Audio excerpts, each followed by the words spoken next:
Today I'm visiting two medieval sites in County Kildare which are thought to have been established by the Knights Hospitallers. These were known as preceptories, which were communities of the military orders of the Knights Templar or the Knights Hospitallers. And they were subordinate to their commandery or headquarters, which would have been based in this case in Dublin. The Crusade saw the rise of the military orders of the Knights Templars and the Knights Hospitallers of St. John of Jerusalem around the year 1099 after the First Crusade. Initially, the function of the newly formed brotherhood, a purely peaceful one, was to provide for the pilgrims to the Holy Land. This hospitality earned generous donations of land and money in Europe, particularly from grateful pilgrims on their return to their homes. Eventually the order evolved into those brothers or brethren who fought as knights to protect pilgrims. Similar to the Templars, they took orders of a vow of poverty, chastity and obedience. The Hospitallers wore a black cloak with a white cross to distinguish them from the Templars, who wore a white cloak with a red cross. The order grew remarkably in strength. With the fall of Jerusalem in 1187, their position radically changed, and finally with the fall of Acre in 1291, they were driven from the Holy Land. Killellan Church near Moon in County Kildare has been known as a fortified church, an abbey and a castle. The origins of the church at Killellan are unknown. However, it is believed that the abbey was built on this site by the Knights Hospitallers in the 13th century. It is thought that the circular turrets may have been added in the 15th century. The Knights were introduced to Ireland with the Norman invasion. They were first established at Wexford around 1172, and the Grand Priory or Commandery at Kilmainham was established in Dublin in 1174 by Strongbow. The military order was a pan-European organisation. In 1212, Pope Innocent III confirmed some 129 properties acquired by the order in Ireland, located mainly in the provinces of Leinster and Munster. Postulant knights had to have proof of nobility, pay a large fee, maintain himself and 2 horses, travel on call, and when they died, all their property and possession were to be bequeathed to the order. The Knights, although Christian, were banned from killing other Christians unless in self-defence. They were not popular with the Irish or the native Irish, as most of them were of English origin. Because they often formed part of the royal administration, knights often gained high office in the government of Ireland. In the words of one historian, quote, "Despite the immense wealth and influence of the military orders in late medieval Ireland, very little survives to illustrate the spirituality, religious observance and intellectual and cultural attainments of their members." Another historian estimates that there may have been only 30 to 40 actual knights of the order in Ireland, if we consider that they established in the region of 17 to 19 preceptories in the country.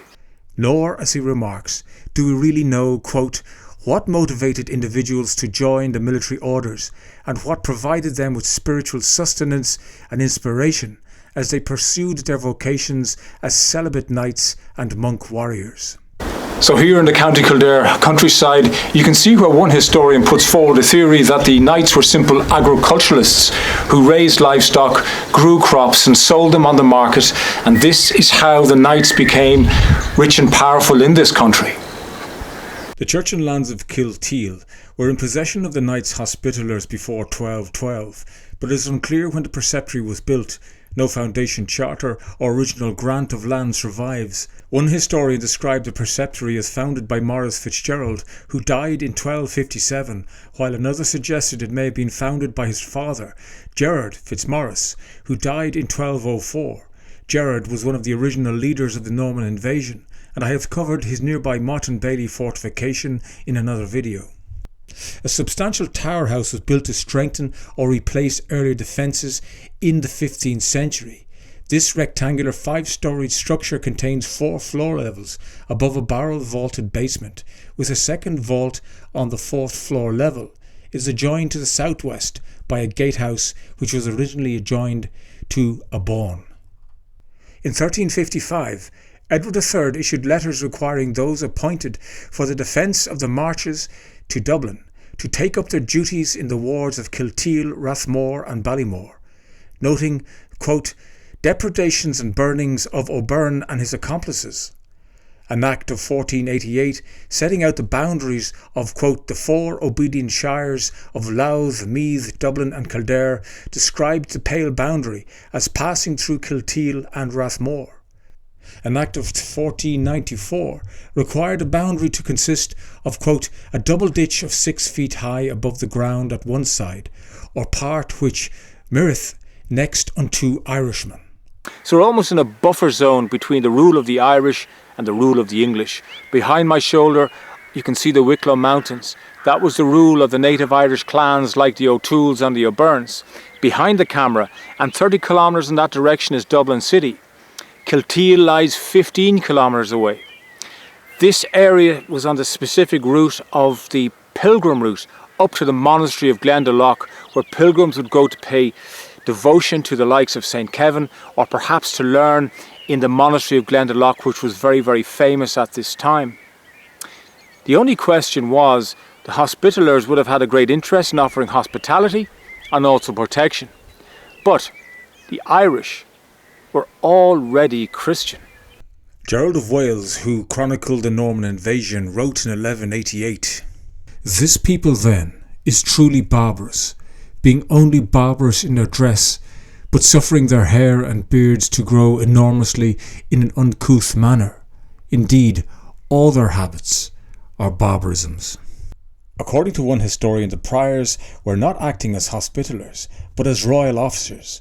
One particular prior, Thomas de Burley, seems to have seen a lot of active duty during his stint at the helm of the order in Ireland from 1359 to 69. In 1359 he took arms against the Irish rebel Art Kavanagh, once again in the Wicklow-Carlow region, with, quote, 20 armed hoblars, 24 mounted archers and 24 foot soldiers. The end of the campaign saw him stationed in Athy, County Kildare, quote, after killing of the Irish enemies and rebels. The Knights appear to have established 4 preceptories in County Kildare, at Killella near Moon, Killybegs near Prosperous, Tully near Kildare and Kilteel near Rathmore. Killellan and Kilteel particularly were founded on the borders of the Anglo-Norman territory, and as such were as much military outposts as they were hospices for travellers.